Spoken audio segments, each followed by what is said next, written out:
Welcome to the Bonafide Leaders Podcast with your host, Tim G. Williams. Let's get to it.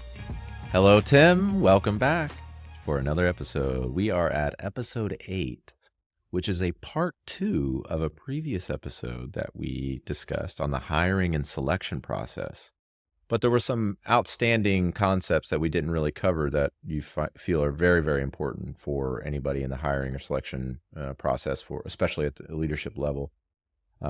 And so I want to get into those, but the key message here is on the 4 C's of hiring. And so I would love to, get into the 4 C's and tell us how we can all do this better.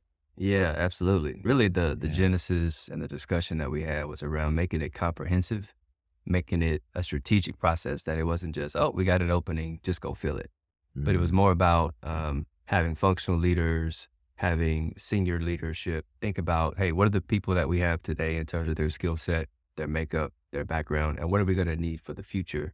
And that's tied to the company's vision, its mission, where it's trying to go into the future, and being able to sort of fit people in those appropriate buckets as they have openings around the way.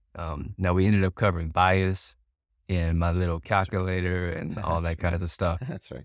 But really the big focus was just around the strategy and the process. Now, there are 2 pieces that I think are tangential, at least, that will help us transition into the 4 C's. And those 2 are what I call ABR and then feedback.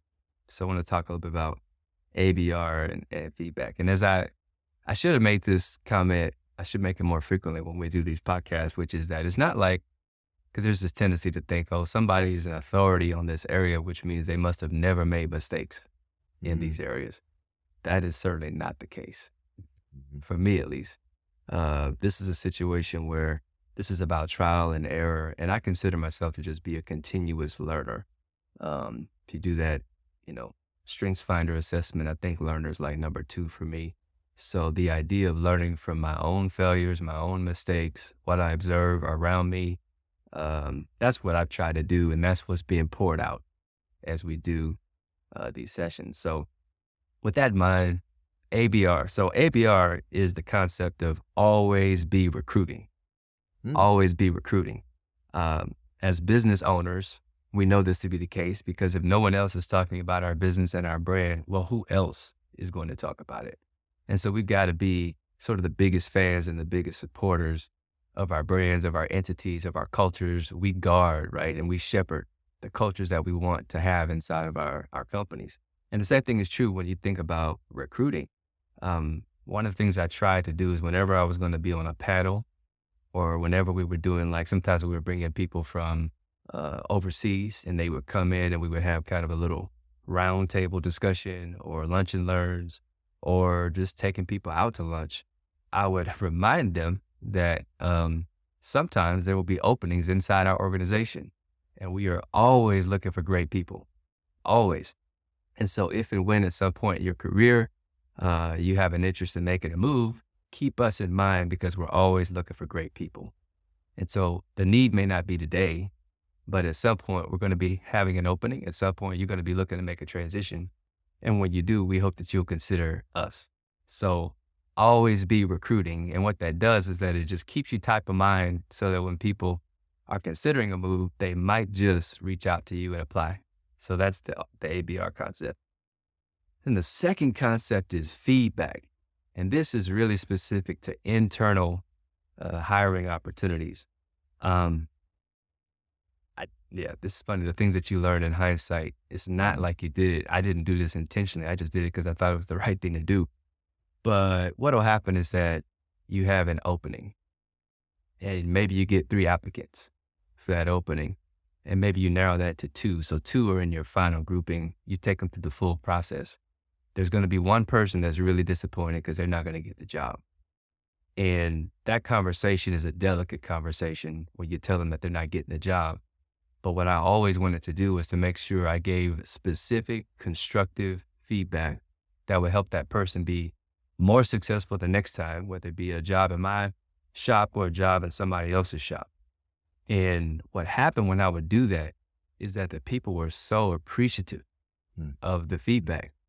And then they would tell me extra stuff. So I didn't know this, but they would tell me extra stuff, which is like, you're the only one who gives this feedback. Mm. And you have a reputation. There's a reputation inside the organization that, you all really try to help people out and try to develop people. So what that did, although this was not the intention, is that typically when we had openings inside of our organization, they weren't open real long. And we typically had multiple people applying, which was not the case in many other instances in some of the other organizations, because I think that we had developed the reputation that we're going to invest in you when you come here. And I think when people feel like that they're going to be invested in, you got a better shot as a hiring manager, as a leader, as an organizational leader, that you're going to get more people who are going to apply. And that's going to increase your chances of having high quality people in those roles. So the two concepts again are ABR, always be recruiting. And then the second is giving feedback to that internal candidate who does not get the job so that they can be successful to go get it the next time. I love that concept of the feedback, and I think what it does is it gives people like a sense of dignity or self-worth or something that you feel like they were seen, even if they Yep. weren't, they were passed over in a sense, but they were still seen and heard. And I think that's so Yeah. important. I know from folks in my network that are looking for jobs, they get a form canned email, that just, sorry, you're not a Yeah. good fit. And it's like, but why? So I love that. I think that's great. Yeah. It's just nice to know. And the external jobs are more difficult. Sure. Yeah. But internally, I think we owe it to the Sure. people who already work here, like you say, to maybe give them a sense of dignity and help them have a chance to be more successful with the That's next right. opportunity. That's right. That's right. Okay. Well, tell Yeah. me about these 4 C's. Why Yeah. are these so important? So the 4 C's, not new, is what I call oldie but goodie. Okay. Hopefully everybody's heard these, but I want to just talk about some of the things that maybe we don't think about with respect to the 4 C's. So first and foremost, first C is around competence or capability. So competence and capability. Second is around character, which we've talked about quite a bit on different episodes. I'll touch on just a little bit today. The third is culture or fit. That's the third C. The last C is chemistry. And in each one of these 4 C's, we tend to be subconsciously asking ourselves a question.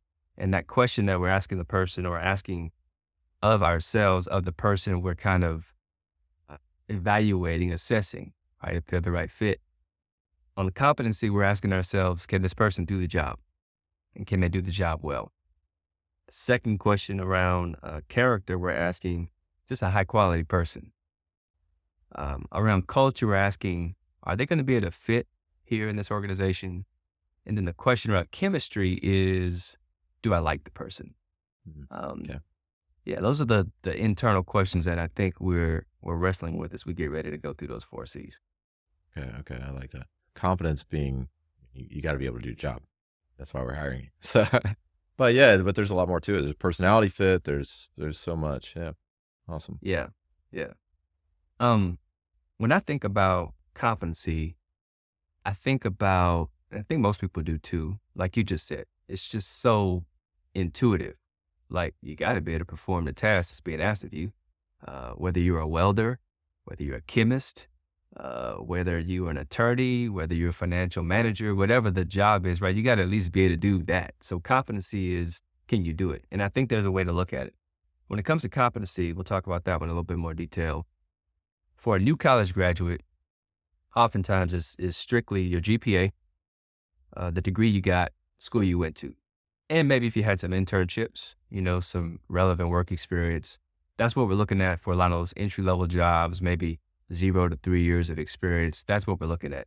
Now, something that we miss on the GPA side that I think is very, very relevant and important, I could give a number of examples of this, is inside the GPA, what's the GPA trend? So somebody may have really struggled. And so overall, maybe they've got for some companies, maybe they would say a 2.6 is really low for their organization. Other organizations would say, hey, we're happy to have you.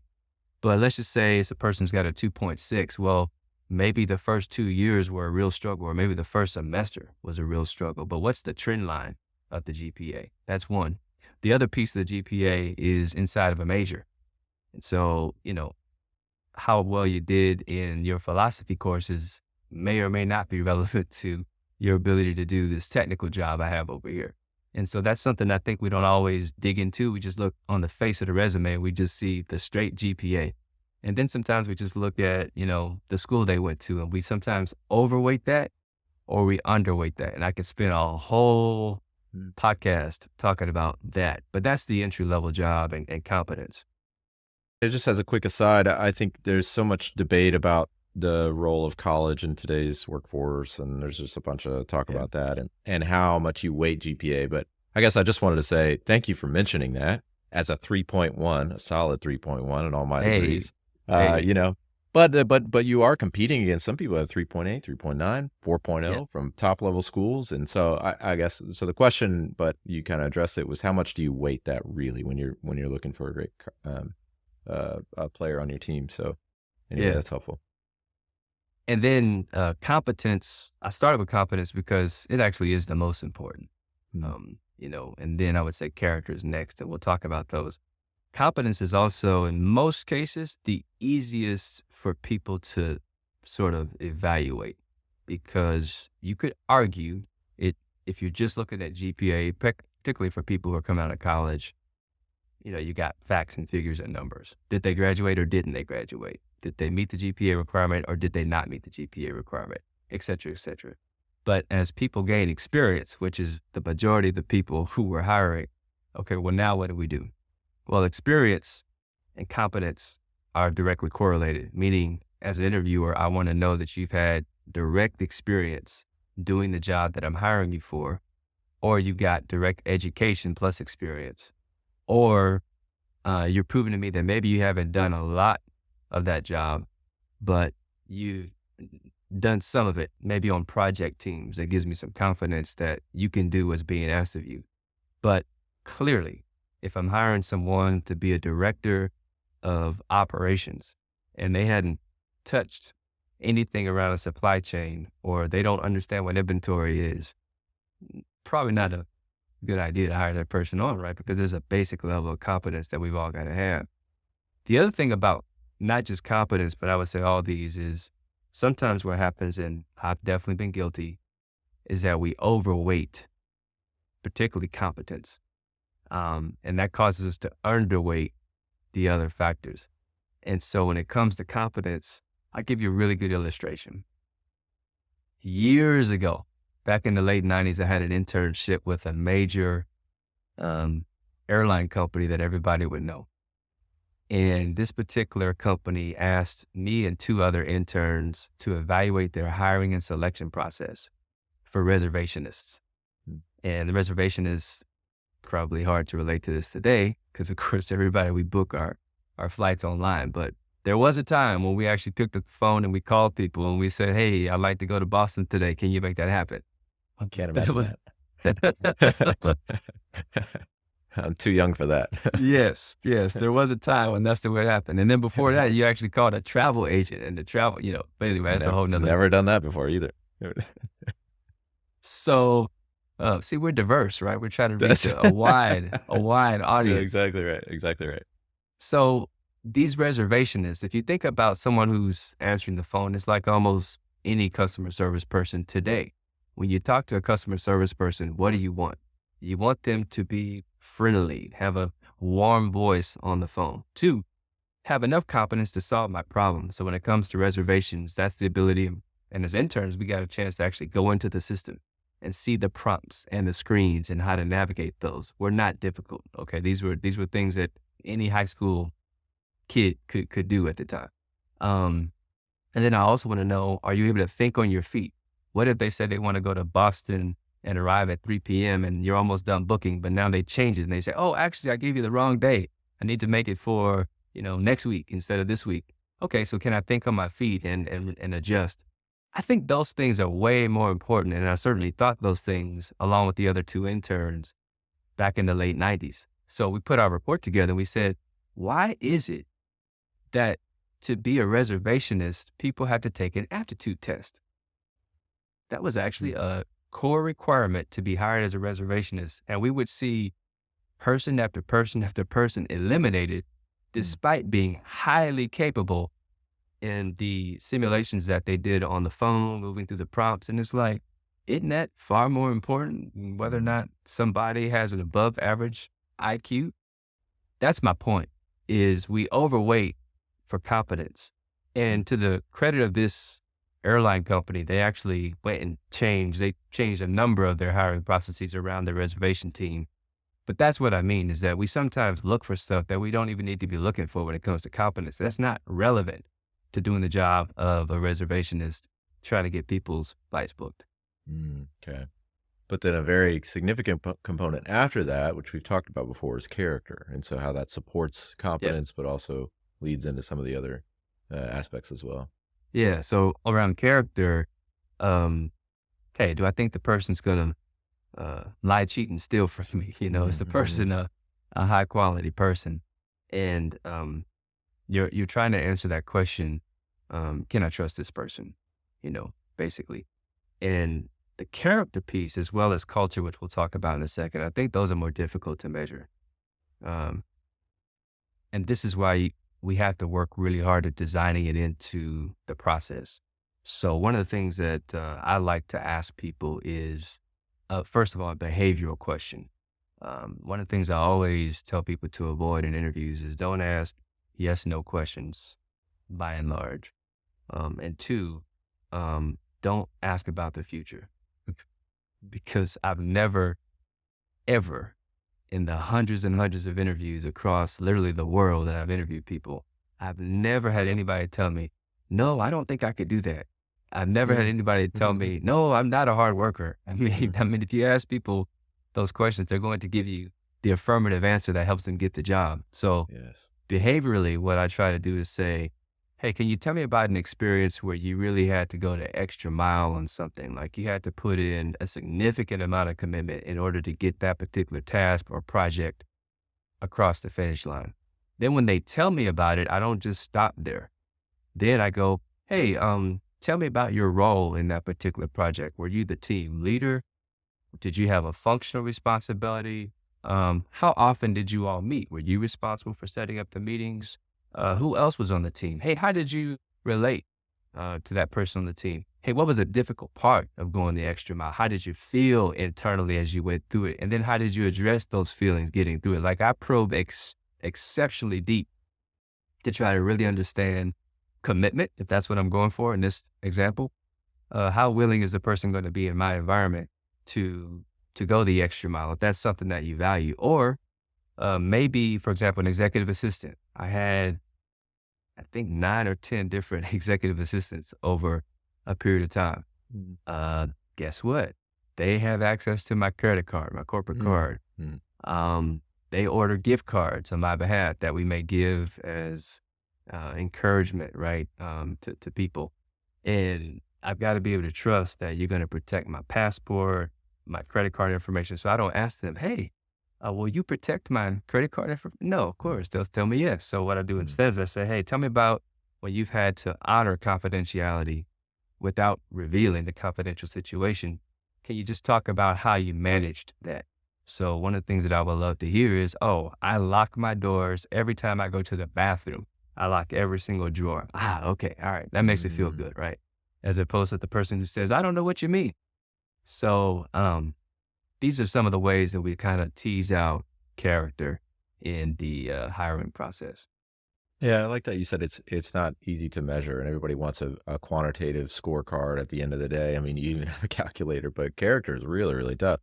But I've only done a handful of interviews, but I like looking for something that where people maybe failed. How did they handle that failure? And I know that's a very common question, but can they be vulnerable and admit their mistakes and that sort of thing? Anyway, that's a way that I get at that pretty quickly. Yeah, I love what you're saying there. And will they be honest with you? I've had people tell me, I can't think of any mistakes I've made. Yeah. Okay. You know what pile you're going into, right? Yeah, right. Okay, cool. So number 3 is culture or fit. Tell me about that. So you're answering that question, is this person going to be a good fit? Again, culture is something that I don't think is super easy to measure. So of the 4, I think competence / capability And then that last one, the bookend, chemistry, those tend to be somewhat easy to measure.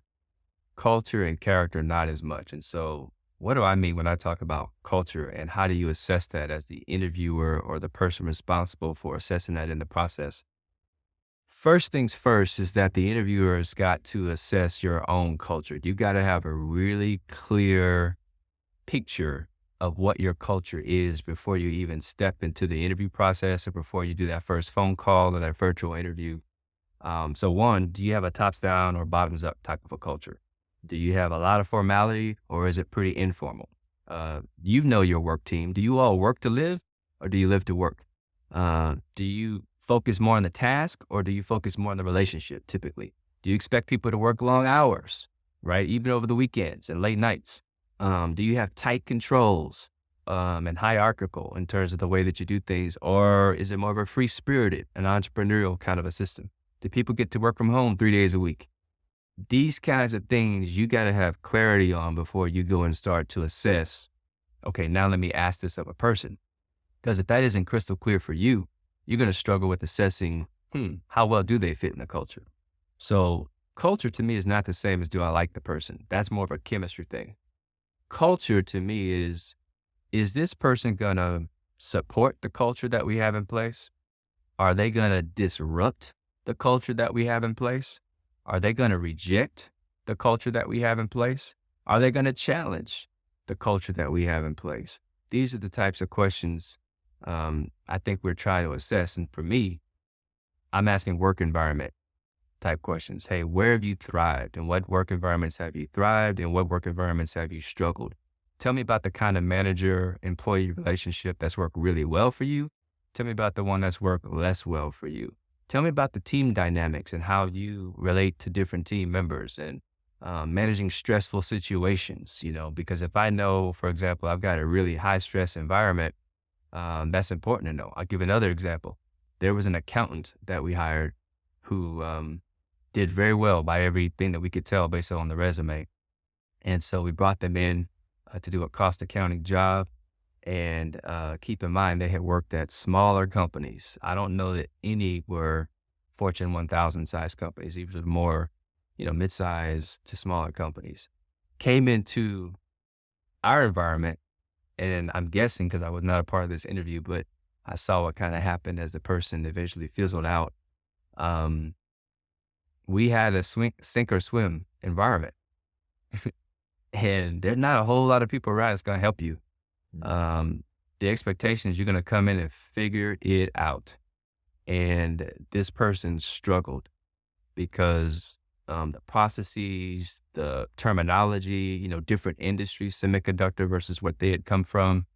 So what I would argue in hindsight is that we probably didn't do a great job of setting up a process that was helping us ascertain whether or not this person could thrive in our environment. Not just do accounting, but could they thrive in accounting in our environment where little help is provided.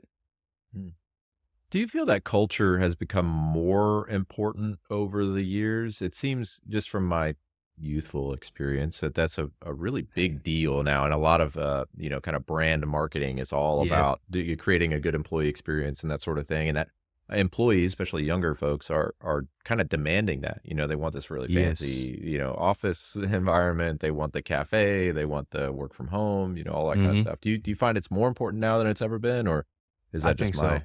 Okay. I tend to agree with you. I think if you think about, the Google world, the tech world, the big four, they kind of typically set the tone on this stuff. And the more sophisticated organizations, they tend to set the tone. And I think historically they focus a lot more on competency, a lot more on IQ, smarts, can they solve problems? I think you've seen a pretty big shift, and it's not recent. I agree with you. I think it's been over time where culture's been a bigger and bigger part of what they're trying to assess. That being said, even if I'm just assessing 2 out of the 4, I'm probably missing something. That's not saying that isn't good, but I think you got to find a way to put all 4 together, if at all possible, to make sure that it's the right fit for the individual. Yeah, that totally makes sense. Okay, so walk me through chemistry, and then I want to hear a little bit about how you might measure some of these things and what the benefits might be. Yeah. So chemistry is answering the question. It's the most simple of all four of these, which is, do I like you? Right. And sadly, once again, this is the way our neural pathways work in the brain. I may have talked about neuroscience before, but neurons that uh, fire together wire together. And basically, what Exactly. that means is that the neural pathways that we're creating in our brain, they like simplicity. They like to go the same direction. And so, this idea of chemistry, this is where we get into big problems when it comes to diversity and other issues. Do I like them because they kind of went to the same school I went to? They're kind of from the same neighborhood I went to. They kind of grew up in the same era I grew up with. We both like rock and roll. Yeah, I like them. They're good. And I think we end up overweighting that thing. Chemistry becomes overweighted and we underweight those other factors because we have a good flow and a good vibe. Hey, we kind of completed each other's sentences, Um, that chemistry, I would argue, is the least important, which is why I had them in this order. Now, there's a few instances where chemistry can be really, really important, which is, let's just say you're hiring the person to be a trial lawyer and they got to go in front of juries, every Monday. Probably important that they've got the kind of personality that is a winning personality. If you're going to be in front of a jury every week, if you want to be successful with your attorney clients. Another place would be someone who you have to work very long hours with. Maybe you have to travel with them, and it's just the two of you or the three of you working very, very tightly and closely. Well, chemistry becomes a lot more important then. The Google book, I don't have it right now in front of me, but I remember reading a Google book where they talked about their culture back in the Eric Schmidt days when he ran the company.